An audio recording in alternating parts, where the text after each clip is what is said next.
Hello students, welcome to the channel social science with Deepankar. आज के इस वीडियो में हम डिस्कस करने जा रहे हैं directive principles of state policy. But before we start, let me ask those of you who are new on the channel, please do subscribe the channel and watch the video till the end so that you can understand each and every point being discussed in this video. Okay, so let us start. What are directive principles of state policy? सबसे पहले मैं ये बताना चाहूंगा, जिस तरह से हम लोगों के पास फंडामेंटल राइट्स दिए हुए हैं, as the citizens of the country we are given certain fundamental rights. तो हमारे कॉन्स्टिट्यूशन मेकर्स, जब हम इंडिपेंडेंट हुए, जब इंडिया इंडिपेंडेंट हुई, तो उसके बाद हमारे कॉन्स्टिट्यूशन मेकर ने कॉन्स्टिट्यूशन बनाने का जो काम शुरू किया, और उसमें उनके दिमाग में यही बात जरूर थी कि किस तरह से देश का ओवरऑल वेलबींग कैसे हो, देश में इक्वालिटी किस तरह से मेंटेन किया जाए, राइट। तो इसके लिए जो है कुछ पॉलिसीज, कुछ गाइडलाइंस की जरूरत पड़ सकती है। ओके, गाइडलाइंस क्या है कि कौन से रास्ते पर हमें जाना चाहिए, किस तरह की पॉलिसीज हमें अपनाना चाहिए। तो इस तरह से गाइडलाइंस, जो एक लिस्ट ऑफ गाइडलाइंस बनाई गई कॉन्स्टिट्यूशन में, जिसको बोला जाता है directive principles of state policy. जिस तरह से लोगों को फंडामेंटल राइट्स दिए गए। फंडामेंटल राइट्स क्या करती हैं? लोगों को उनके राइट्स को बचाने के लिए फंडामेंटल राइट्स दी जाती है। उसी तरह से directive principle of state policy क्या है? That is meant for the state. State को रास्ता दिखाने के लिए, स्टेट को दिशा दिखाने के लिए, स्टेट को डायरेक्शन दिखाने के लिए ये directive principles of state policies हैं। ओके, इसमें एक खास बात मैं जरूर बताना चाहूंगा कि ये जो directive principles of state policies हैं, जो लिस्ट ऑफ गाइडलाइंस हैं, ये नॉन जस्टिसेबल है। नॉन जस्टिसेबल का मतलब क्या होता है कि ये लीगली एनफोर्सेबल नहीं है। लीगली एनफोर्सेबल का मतलब क्या होता है कि अगर मान लीजिए किसी गवर्नमेंट को, फ्यूचर गवर्नमेंट्स की भी बात करें, हमारे कॉन्स्टिट्यूशन मेकर ये भी मेंटेन करना चाहते थे कि जो फ्यूचर गवर्नमेंट है, they should not be bound by any guidelines. Okay, उनके ऊपर किसी तरह से बाउंडेशंस ना हो। लीगली जस्टिसेबल या लीगली एनफोर्सेबल ना होने का मतलब ये है कि अगर जो गाइडलाइंस दी गई है कॉन्स्टिट्यूशन में, in case the government is not implementing these guidelines, then no one is supposed to go to the court and ask the court to give the instruction to the government to implement those guidelines, right? Legally enforceable का मतलब ये होता है कि आप court जा सकते हैं, और अगर ये गाइडलाइंस अगर लीगली इन्फोर्सेबल होती, तो उस केस में कोई भी citizen of the country court में जाकर कोर्ट से ये गुहार लगा सकता था कि ये जो guidelines directive principles of state policy में दी गई है, इनको सरकार लागू नहीं कर रही है, इंप्लीमेंट नहीं कर रही है। तो ऐसे में उनके ऊपर जो है वो कोर्ट जो है इंस्ट्रक्शन देने का काम कर सकते। कोर्ट जो है गवर्नमेंट को इंस्ट्रक्शन देती, लेकिन क्योंकि ये लीगली एनफोर्सेबल नहीं है, तो ऐसे में कोई इस तरह की लीगल बाउंडेशन नहीं है। बट इन सभी गाइडलाइंस के पीछे जो मोरल फोर्स है, जो हमारे कॉन्स्टिट्यूशन मेकर समझते रहे या कॉन्स्टिट्यूशन मेकर समझते हैं कि the moral force behind these guidelines, they will force the government to take some steps on these guidelines, okay, और implement some of these guidelines. Okay, मतलब इसके पीछे जो मोरल फोर्स है, और साथ में ये भी माना जाता है जो सिटीजन्स ऑफ द कंट्री है, वो कहीं ना कहीं जिस बात को भी समझे कि इन गाइडलाइंस को सरकार को लागू करने की जिम्मेदारी बनती है। ओके, तो what are directive principles of state policy? Directive principle of state policies में कौन कौन सी बातें आती हैं? Directive principles of state policies में सबसे पहले ऑब्जेक्टिव्स और गोल्स। पूरे सोसाइटी के लिए क्या ऑब्जेक्टिव्स और गोल्स हैं, किस तरह से इक्वालिटी को लाया जाए, how to bring about equality, और किस तरह से ओवरऑल वेलबींग की बात की जाए of the entire society. Okay, entire society के वेलबींग की बात कैसे की जाए। ओके, और साथ में जो है बात करते हैं जो पॉलिसीज हैं, पॉलिसीज किस तरह की पॉलिसी गवर्नमेंट को अंडरटेक करना चाहिए, गवर्नमेंट को what kind of policies government should take. और सिटीजन्स, खासतौर से सिटीजन्स की बात करूं कि apart from fundamental rights, what are the other rights as citizens of the country one should have. Okay, the three main things that are included in the directive principles of state policy. What are they? First is the goals and objectives, okay, to bring about equality.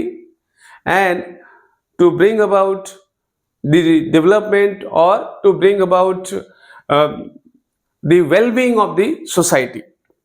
Okay, to bring about equality and well-being of the society. And next is, as citizen of the country, what apart from the fundamental rights we should get, and what are the things that the government should do. Okay, so three things are clear: what the government should do, and what we as citizens should get apart from the fundamental rights, and what are the policies and objectives that government should adopt for the overall well-being, for bringing about equality in the society. Understand the goals or objectives of the directive principles of state policy.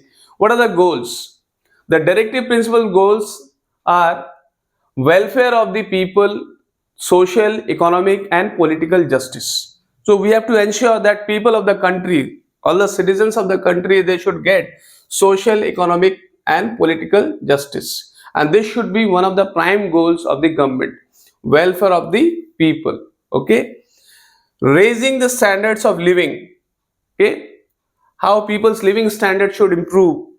Equitable distribution of resources. Everyone must access equally to the resources. There should not be any discrimination as far as access to resources are concerned. There should be equitable, मतलब resources का distribution लोगों के बीच में बराबर होना चाहिए, इसमें किसी तरह का भेदभाव नहीं होना चाहिए. Okay, next is promotion of international peace. जैसे हमारे प्रधानमंत्री जी का भी कहना है कि ये देश जो है हमारा युद्ध का नहीं है, बुद्ध का देश है, यानी कि हम पूरी दुनिया में पीस का मैसेज देते हैं. तो इंटरनेशनल पीस के लिए कहीं पे भी अगर कोई विवाद, कोई झगड़ा, कोई टेंशन, कोई वॉर, तो हम क्या करते हैं, as a promoter of peace, as a promoter of global peace काम करते हैं. तो ये भी हमारे प्राइम ऑब्जेक्टिव्स में, prime goals of directive principles of state policy में आती है. देखिए, ऐसा नहीं है कि सिर्फ अभी की गवर्नमेंट ये सब काम कर रही है, पहले की भी कई सरकारों ने कई तरह के ऐसे वर्क किए हैं जिसमें उन्होंने directive principles of state policy को इफेक्ट देने की कोशिश की है. जैसे हम बात करते हैं minimum wages act, equal wages act हो, और साथ में हम बात करते हैं एबॉलिशन ऑफ जमींदारी सिस्टम का abolition, mid day meal scheme. तो ये सारे जो स्कीम्स है, या नेशनलाइजेशन ऑफ बैंक, ये और भी बहुत सारे ऐसे स्कीम्स गवर्नमेंट ने किए हैं टाइम टू टाइम, ताकि सोसाइटी में इक्वालिटी लाया जाए. अब अगर हम एग्जांपल दे सकते हैं रिजर्वेशन का ही, ठीक है, रिजर्वेशन जो शेड्यूल कास्ट और शेड्यूल ट्राइब्स के लिए दी गए और अदर बैकवर्ड क्लासेस के लिए भी दी जाती है. तो ये भी कहीं ना कहीं इक्वालिटी लाने की काम की गई है, गवर्नमेंट द्वारा की गई, एफर्ट्स किए गए हैं. प्रीवियस गवर्नमेंट द्वारा भी, करंट गवर्नमेंट द्वारा भी कई तरह के ऐसे पॉलिसीज और स्कीम्स लाई जाती है जो कहीं ना कहीं डायरेक्टिव प्रिंसिपल्स को, जो directive principle of state policy को इफेक्ट देने का काम करती हैं. ओके, अगर पॉलिसीज की बात करें तो हमारे इस पॉलिसीज में आप देखेंगे directive principle of state policy में यूनिफॉर्म सिविल कोड, जिसको लेकर हाल ही के दिनों में काफी चर्चा भी चली है. ओके, तो कोर्ट भी टाइम टू टाइम ये कहता है कि यूनिफॉर्म सिविल कोड लागू किया जाए. गवर्नमेंट भी इसके लिए लॉ कमीशन को बोलती है कि इसके ऊपर रिपोर्ट तैयार करे. तो इस पे वर्क चल रहा है, अभी फिलहाल इस पे ऑनगोइंग ये है. Prohibition of consumption of alcoholic liquor. So this is also one of the policies on which the government should work. Okay, promotion of cottage industries. So government had already previously also made many policies, many programs. Through that, the government had tried to promote the cottage industries, small scale industries. Prevention of slaughter of useful cattle. The milching cows or the cattle, those which are useful cattle we are talking about, then there should be prevention of slaughter of these useful cattle. Okay, promotion of village panchayats. Promotion of village panchayat, by which more and more participation. Okay, because we should aim at participatory democracy. तो participatory democracy को ध्यान में रखते हुए इस पर government को work करना चाहिए. लास्ट में मैं एक बात जरूर बोलना चाहूंगा स्टूडेंट्स, फंडामेंटल राइट्स क्या करती हैं, गवर्नमेंट को रिस्ट्रेन करने का अगर काम करती है, क्योंकि दोनों कॉम्प्लीमेंट्री हैं. आप ये देख सकते हैं कि दोनों फंडामेंटल राइट्स और directive principles of state policy both are complementary. But एक तरह से दोनों का अगर हम डिफरेंस की बात करें तो वो डिफरेंस क्या है, fundamental rights try to restrain the government from doing certain things, कि गवर्नमेंट ये चीजें ना करे, वो चीजें ना करे, ओके, उसके लिए ये काम करती है फंडामेंटल राइट्स। और दूसरी तरफ जो है directive principle of state policy क्या करती है, it exhorts the government to take up some action, okay. और कई बार ऐसे भी होता है कि directive principle of state policy और फंडामेंटल राइट्स के बीच में एक कॉन्फ्लिक्ट पैदा हो जाता है। एग्जाम्पल के तौर पे हम ले सकते हैं abolition of zamindari.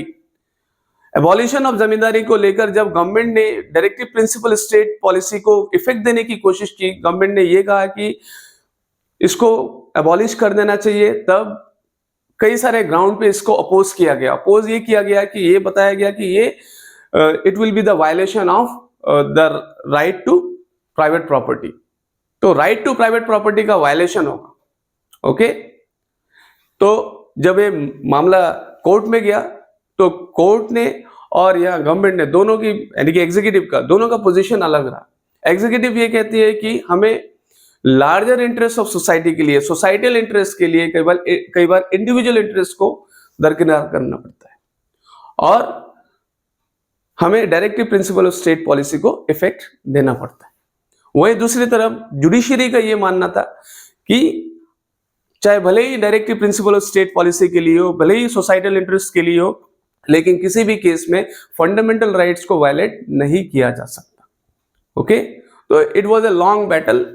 Later on, earlier, as I was talking about the right to private property, which earlier was a fundamental right, later on it was converted into a legal right, okay, so that government could easily acquire the resources.